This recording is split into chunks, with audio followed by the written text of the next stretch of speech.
Muito boa tarde a todos. Que Jesus, o Mestre amantíssimo, ampare a todos nós e nos dê a sua paz. Que os eflúvios consoladores do Mestre recaiam sobre esta casa de amor, sobre este posto de socorro. Para nossa alegria, mais um seminário, mais um simpósio, né? Tão importante, porque o conhecimento espírita deve realmente ser transmitido incansavelmente, porque todos nós sabemos que a doutrina espírita, por ser uma revelação, ela tem como característica principal responder às dúvidas intrínsecas do ser humano e atua também em vários pontos de observação da sociedade em que nos encontramos. Os pilares fundamentais da doutrina espírita são realmente a resposta para muitos anseios nossos, para grandes dúvidas, para grandes questionamentos, onde nós vamos, a cada vez que conhecemos um pouco mais da doutrina espírita, preenchendo o nosso interior de conhecimento, e esse conhecimento nos capacita muitas vezes a conquistas do espírito, e essas conquistas vão nos conduzindo cada vez mais a fatalidade do ser humano, que é a felicidade. Hoje nós vivemos uma época bastante importante, uma época espiritualmente histórica para a humanidade. Nós estamos na fase da transição planetária. E essa fase já deve ter sido exposta muitas vezes por vários palestrantes aqui. É uma fase em que nós temos que realmente prestarmos muita atenção no momento que nós nos encontramos. Porque os tempos são chegados, a hora urge, e nós não devemos mais perder tempo com as nossas quireras inferiores. Temos realmente que dar um salto de qualidade espiritual, temos que realmente observar o nosso semelhante, como observamos a nós mesmos, temos que deixar aqueles costumes que nos atrapalham a caminhada, que nos fazem sofrer, que são os nossos equívocos, ainda frutos da nossa imperfeição. Junto com a palavra imperfeição, nós poderemos colocar a palavra imaturidade do espírito, porque realmente a doutrina espírita, como sendo a revelação que tem o seu compromisso com a verdade. E essa verdade é uma verdade imperecível. Nós conheceremos essa verdade inevitavelmente. Mas sempre que vem uma revelação à Terra, ela como que apressa a evolução humana, faz com que o ser humano tenha condições de enxergar o que antes ainda não enxergava. Quando nós falamos que ela resolve as dúvidas que são inerentes ao ser humano, isto é uma realidade, porque faz com que preenchemos nosso coração e encontremos motivos para a melhora de nós mesmos. Agora, para que isso ocorra, é necessário que o ser humano realmente, que está frente a frente com essa joia preciosa que é o Espiritismo, que é uma promessa do Cristo, é uma promessa de Jesus, é um planejamento superior para os homens da terra, é a mensagem da nova era, não simbolista, não dogmática, é uma mensagem libertadora que faz com que o ser humano realmente consiga resolver os seus questionamentos interiores. Certamente ele vai perguntar: de onde viemos? Quem somos? Qual a finalidade da vida? O que será de nós? O que será de nós quando o mundo orgânico falir? Ou quando a fatalidade com aparente injustiça nos alcançar e aqueles que nós amamos retornarem para a vida maior? Nós vamos ver que os questionamentos do ser humano estão coadunados com os postulados espíritas de uma maneira impressionante. Chega a ser impressionante. Inclusive para o futuro do ser humano, para o porvir em vários aspectos da sociedade, o Espiritismo irá responder perguntas. Porque ele é a ciência que estuda a origem, a natureza, o destino dos espíritos e as relações existentes entre o mundo corporal e o mundo espiritual. É a maravilhosa filosofia de comportamento que faz o ser crescer através da modificação das suas próprias atitudes, da reformulação dos seus pensamentos, que geram sentimentos mais aprimorados, que geram atitudes mais edificantes. Então, sem dúvida, a doutrina espírita é a mensagem da nova era. Esse momento de transição planetária é a mensagem que realmente irá libertar o ser humano. Aí muitas pessoas podem pensar assim, mas será que o mundo inteiro se tornará espírita? Será que o espiritismo estará em todos os lugares do globo? Haverá um centro espírita, por exemplo, no Alasca? Haverá um centro espírita nos países nórdicos? Ou seja, a doutrina espírita irá substituir a fé humana nesses pontos do globo? Não. Porque coube ao Brasil, a amada pátria do Cruzeiro, seguindo uma premissa dos mundos mais elevados, um planejamento dos mundos mais elevados, fincar raiz aqui no Brasil. Porque o Brasil é realmente o hospital do mundo. É aqui realmente que os espíritos de todo o globo vêm reencarnar para poder se recuperar. Aqueles espíritos que vão trazer para a humanidade, num porvir um pouco longe, um pouco perto, aqueles benefícios que todos nós necessitamos no planeta. Nós observamos os países de primeiro mundo, os países europeus, por exemplo, e vemos ali um equilíbrio social. Existe um equilíbrio social ali. Parece que a sociedade funciona, as instituições funcionam, mas para que eles possam atingir aquele equilíbrio social, o que eles passaram? Eles passaram por guerras, eles passaram por distúrbios sociais muito intensos, passaram por fome, passaram por ditadores terríveis, e eles então encontraram um equilíbrio social. Porque o nível espiritual que nós nos encontramos é assim. Nós precisamos passar por determinadas turbulências para podermos enxergar o caminho. Individualmente também é assim. Nós temos que passar por processo de dor, por processo de resgates, de provas, de falta, para que nós possamos valorizar o momento que nós nos encontramos. Ou então, nós utilizamos mal os benefícios que estão ao nosso redor. Em outra encarnação, nós vamos, com aquele polo oposto, poder recuperar aquele vazio existencial deixados por nós mesmos. Estamos perto de pessoas e não valorizamos aquelas pessoas que estão à nossa volta. Falhamos com elas. E a reencarnação vai realmente nos proporcionar o retorno com aquelas mesmas pessoas, às vezes em papéis trocados ou papéis diferentes, para que a família terrena, que é um mini laboratório, onde tem espíritos trocando experiências entre si reencarnados, possa surgir o maravilhoso elemento do amor, ou da tolerância, ou da paciência, que vai contribuir para nosso crescimento espiritual. A saga humana é fascinante. O homem passou pela história com a noite escura da Idade Média. A fé humana passou pelo crivo tenebroso da Inquisição. O Espiritismo surge em uma época realmente muito difícil, Século XIX, século do materialismo, o materialismo dialético, o materialismo mecanicista, onde o homem não conseguia enxergar mais a necessidade de Deus em sua vida.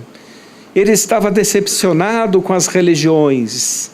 As religiões haviam realmente afastado a fé do raciocínio humano. Eis que surge então a doutrina espírita, fazendo com que o homem possa libertar-se e ter uma fé livre e raciocinada para que ele possa realmente continuar a sua marcha evolutiva sem barreiras muito grandes. Faz parte da misericórdia de Deus a vinda do Espiritismo na Terra.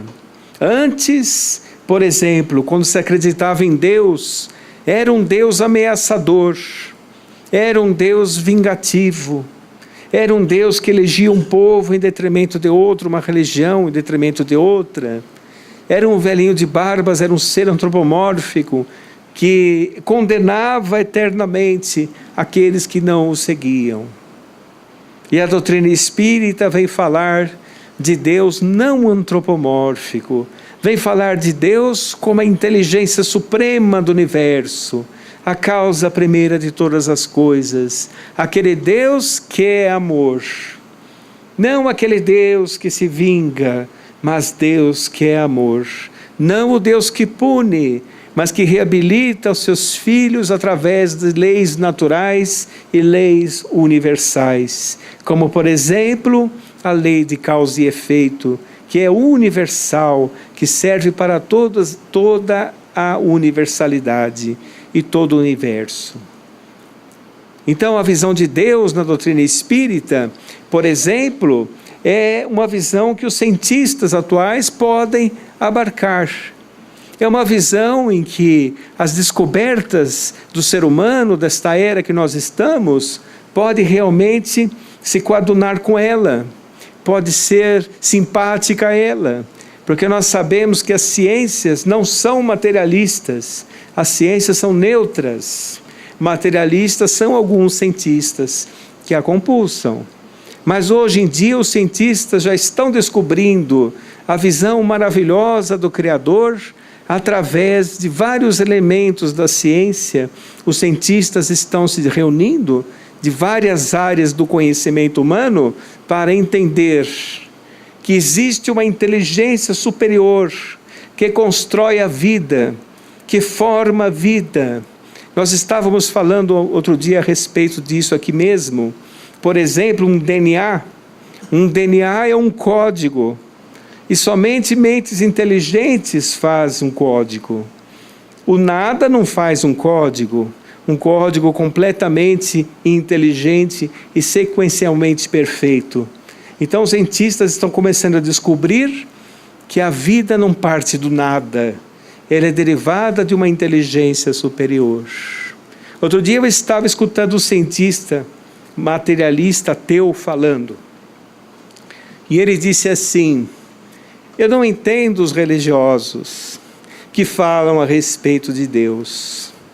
Eles, por exemplo, a pessoa se cura de uma doença, aquele indivíduo não valoriza a ciência que o curou, as descobertas do ser humano. Pelo amor de Deus, ele falou. Quer dizer, temos Deus com D minúsculo dentro de nós.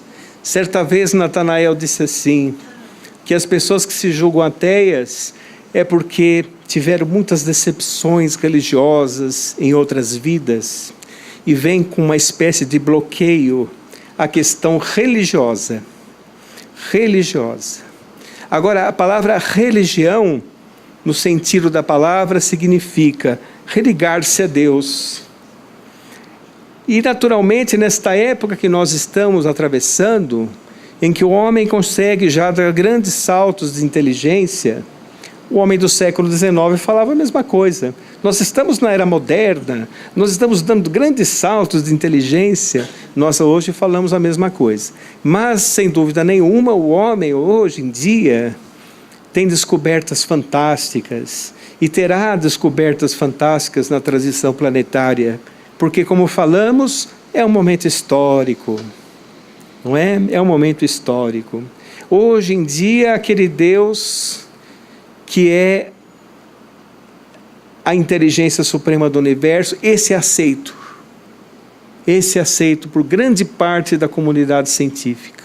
A comunidade científica está percebendo que a matéria em si já não está dando mais resposta, já não está dando mais respostas. É necessário transcender a matéria para poder ter respostas. E é isso que está sendo feito em vários ramos da ciência.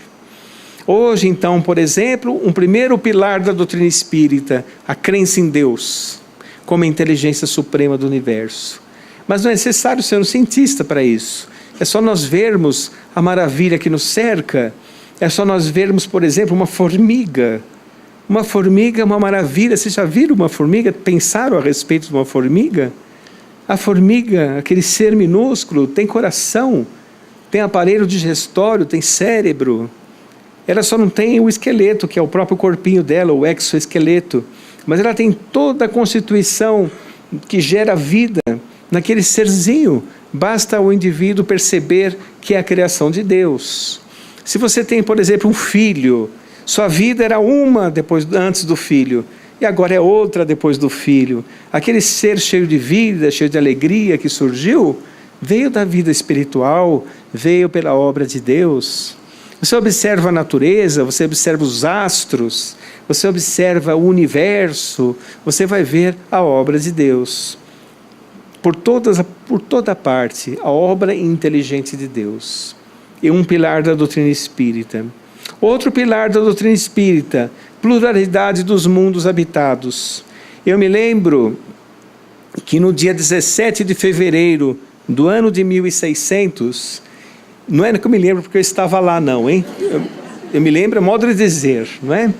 Que na Praça das Flores, no centro de Roma, no alto de uma fogueira, um homem de 48 anos estava ardendo na fogueira, por ter falado a respeito da teoria do heliocentrismo, de que o Sol é o centro do nosso sistema.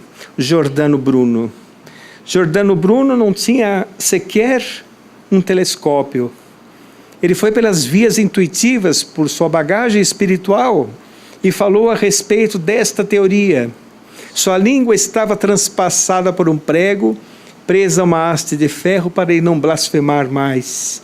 Mas era um sério candidato, porque ele era reencarnacionista, ele era calvinista e falava contra o poder temporal da igreja na época. Então o Papa Clemente VIII, que de Clemente não tinha muita coisa, enviou à fogueira, porque não aceitava. Os cientistas daquela época eram praticamente alquimistas. Não se podia ter grandes descobertas, não se podia ter o pensamento livre para criar. Hoje já podemos. Isso é maravilhoso. Maravilhoso. Faz parte do amor de Deus por todos nós. Porque todas as descobertas do ser humano estão sincronizadas com o tempo e com a evolução do ser humano. À medida que nós evoluímos e ganhamos mais merecimentos, as descobertas vão surgindo, vindas lá da vida espiritual, que é o mundo das causas, para o nosso mundo aqui, que é uma cópia pálida da vida espiritual. Para que o homem consiga estimular-se a prosseguir, ele vai conseguir se estimular a respeito desses novos inventos em que vão facilitar a vida humana. Aí depois de Giordano Bruno veio Galileu Galilei. Galileu Galilei pegou uma luneta, adaptou as lentes e fez um pequeno telescópio. E esse telescópio, ele observava Júpiter. E ao observar Júpiter, ele na época descobriu 5 luas que gravitavam em torno de Júpiter. Ele também afirmou a teoria de Giordano Bruno, contestava o Ptolomeu, que falava que a Terra era o centro do universo, e endossado por Copérnico depois. Mas, nesse período, Galileu Galilei foi condenado também à fogueira. Meu Deus, ele ia ser condenado à fogueira. mas foi um integrante da família Médici, uma família poderosa da época, que era afeito às ciências, que libertou da fogueira, e ele ficou em prisão domiciliar até o final da sua existência. Sua obra foi para a prateleira das obras heréticas, uma obra chamada Teoria sobre Dois Principais Sistemas. Nesse livro falava a respeito de um universo muito simples, que existia um pequeno sol, imaginem, uma pequena lua, as estrelas para alegrar nossos olhos, e era um universo do Senhor Simplício, personagem do livro. Aí o clero falou para um outro papa da época, Urbano VIII, falou: esse Simplício deve ser uma sátira da sua santidade. Chamem Galileu Galilei para a cadeira da Inquisição. E lá foi ele. Foi libertado e para uma prisão domiciliar. Diferente das prisões domiciliares aqui do Brasil, que é um verdadeiro clube, né? Mas ele foi para a masmorra e ficou lá. Ao final da sua existência, disse: tudo o que eu falei era verdade. Endossou aquilo que tinha falado no passado. Mas a obra continuou na prateleira, e ele continuou condenado até o ano de 1991, quando foi perdoado. De 1600 para 1630, né? E 1991. Sua condenação foi eliminada. E vejam como o ser humano evoluiu até então, muito gradativamente, muito lentamente, não é? Hoje já se fala da pluralidade dos mundos habitados.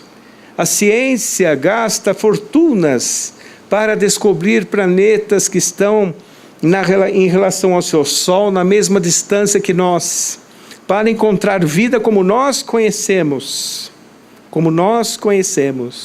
Mas a doutrina espírita fala um pouco além, bastante além, eu diria. Fala a respeito da vida em outros padrões de espaço-tempo, em outras dimensões, semelhante ao nosso mundo espiritual, que existe vida por todo o universo, E mais os cientistas hoje em dia já estão pensando nisso. Eles estão falando dos multi-universos, estão estudando os universos paralelos. Aí eu me lembro da questão número 36 do Livro dos Espíritos, que fala assim: Kardec questiona os espíritos da codificação: existem lugares vazios no universo? E os espíritos respondem: não existem lugares vazios no universo. Todo o universo é ocupado. Ele simplesmente escapa às suas observações e aos seus instrumentos. Ou seja, nós não temos tecnologia ainda não temos possibilidades de enxergar as outras dimensões, mas os cientistas sabem matematicamente que existe a grande possibilidade disto acontecer. De que o que vemos no universo é fruto, tem por trás disso que vemos, muito mais coisas do que imaginamos. Hoje, por exemplo, se fala de energia escura, fala-se de éter cósmico, a doutrina fala do fluido cósmico universal, fala das questões do espaço-tempo, das questões de vida em outros planetas, a doutrina espírita. E hoje a ciência já está chegando à conclusão que, se ficar provado que existem universos paralelos e mundos paralelos, é perfeitamente possível que se tenha habitantes nos planetas em outro nível de espaço-tempo. Isso os cientistas estão falando, o que a doutrina espírita já falava desde muito tempo. No capítulo Uranografia Geral de Allan Kardec, Uranografia Geral da Gênese de Allan Kardec, Galileu Galilei retorna. Agora ele já é espírito, não vai mais para a fogueira, não é? Então ele pode falar o que ele quiser. E ele diz assim, a respeito da teoria da relatividade, 50 anos antes de Einstein, ele fala a respeito da teoria da relatividade. Ele fala assim: a realidade só é de acordo com o ponto de vista do observador. Então, por exemplo, hoje nós estamos aqui, isto aqui é matéria para nós, Quando nós estivermos desencarnados, quando o nosso corpo físico já não for mais a barreira para as nossas percepções espirituais, nós enxergaremos um outro mundo, o mundo espiritual. Então, vejam, a pluralidade dos mundos habitados já está sendo falado na época atual. Fala-se a respeito, por exemplo, da imortalidade, que é um outro pilar da doutrina espírita. As experiências de quase morte, que estão sendo estudadas pelo mundo inteiro, onde as pessoas retornam. Muitos falam do túnel que vem, muitos falam que vem luzes. Alguns cientistas materialistas dizem assim, são alucinações dos estertores da morte, só que eles não conseguem explicar porque o avô da pessoa vem pelo túnel e fala assim, olha meu filho, pode voltar que não é sua hora ainda. E a pessoa ressurge quando estava com o metabolismo completamente baixo, já quase desencarnado. E conservando a memória, conserva o diálogo com os médicos, conserva a memória dos parentes conversando em volta. Vários relatos neste sentido estão comprovando a imortalidade. Laboratórios e laboratórios pesquisando as pessoas que estão nessa situação.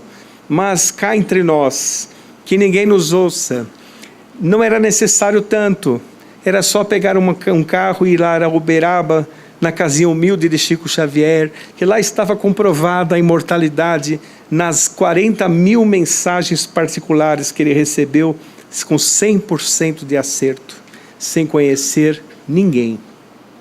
Lá estava provada a imortalidade. Então, o homem de hoje precisa do conhecimento da imortalidade? Claro que precisa. É um temor do ser humano. O Livro dos Espíritos explica isso. Por que as pessoas têm medo da morte? Têm medo da morte porque sabem que não estão cumprindo as suas responsabilidades no íntimo do ser. Eles também vêm de uma escola que dá medo da morte. A escola que diz a respeito da condenação eterna. E essa condenação eterna não existe. Porque se existisse, Deus não seria amor. Seria aquele Deus vingativo da Idade Média. Aquele Deus que elege um em detrimento de outro. Aquele Deus que não perdoa. Sendo que o seu próprio embaixador divino, nosso Mestre Senhor Jesus, falou a respeito do perdão incondicional. E no alto da cruz, cercado de estertores, cercado de lapidado, humilhado, do alto da cruz nos perdoou. Então o perdão é universal, tem que ser universal, porque para nos libertar, para nós seguirmos. A doutrina espírita fala a respeito disso. Se você não perdoa uma pessoa hoje, amanhã ela reencarna como seu filho, como sua filha. Você vai ter que se recuperar com ela, porque a reencarnação tem como papel preencher os vazios deixados por nós em outra existência. Recuperar a convivência de todos nós, de uns para com outros. Fazer com que nós possamos ter uma nova oportunidade de preencher aquilo que nós não conseguimos fazer no passado. Falhamos com as pessoas, fomos desatentos às nossas obrigações espirituais. E enquanto ficarmos nessa roda dolorosa da reencarnação, teremos que passar pelas provas e expiações. Eu compararia ao mesmo sistema que gere os planetas. Os planetas, para encontrar um equilíbrio em sua vida planetária, precisam passar por várias turbulências, vários cataclismas, para poder então se equilibrar gravitacionalmente a sua natureza, assim por diante. É isso que ocorreu com a Terra e é o que ocorre com todos nós. As mesmas leis que atuam no micro, atuam no macro também. Atuam no macro. Muitas vezes a reencarnação é realmente aquela escola educativa que todos nós necessitamos. Hoje eu estava num trabalho pela manhã, um trabalho de passes, e o Natanael explicou a respeito de um senhor que nós estávamos dando passe. Achei tão interessante aquilo.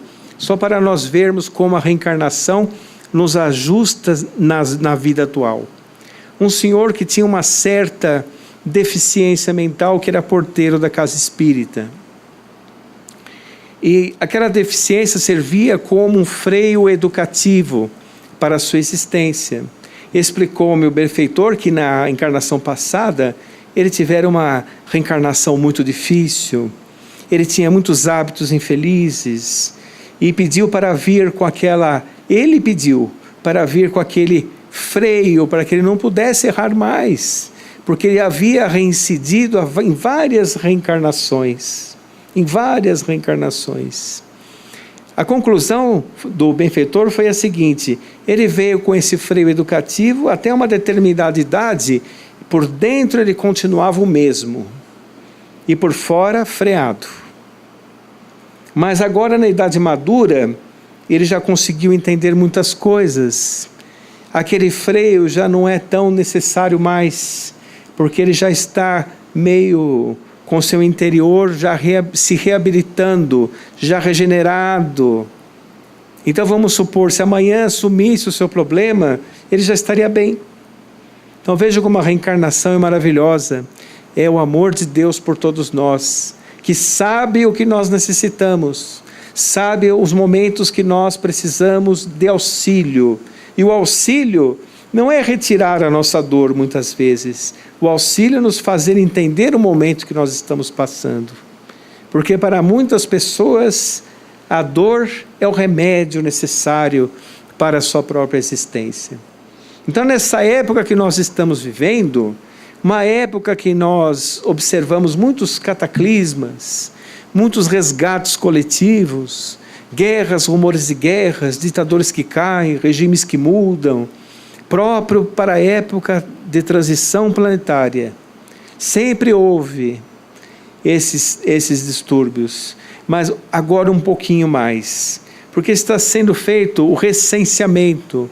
Aqueles espíritos recalcitrantes estão reencarnando em planetas compatíveis com seu estado espiritual, para que a Terra consiga dar um salto de qualidade, para que possa reencarnar na Terra espíritos preparados para o futuro da humanidade. Aí nós vamos lembrar da frase de Jesus dizendo assim: os mansos e pacíficos herdarão a terra regenerada. Mas nós já estamos numa terra de regeneração? Não estamos ainda, né? 2057 começa. Mas será uma terra regenerada?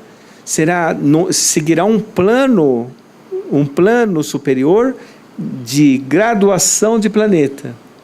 Mas para nós sentirmos os primeiros eflúvios realmente de um planeta de regeneração, quando o bem prevalecer, quando os nossos resgates não forem mais resgates tão dolorosos, mas resgates mais de fundo moral do que propriamente dolorosos, aí sim nós estaremos já entrando no mundo de regeneração.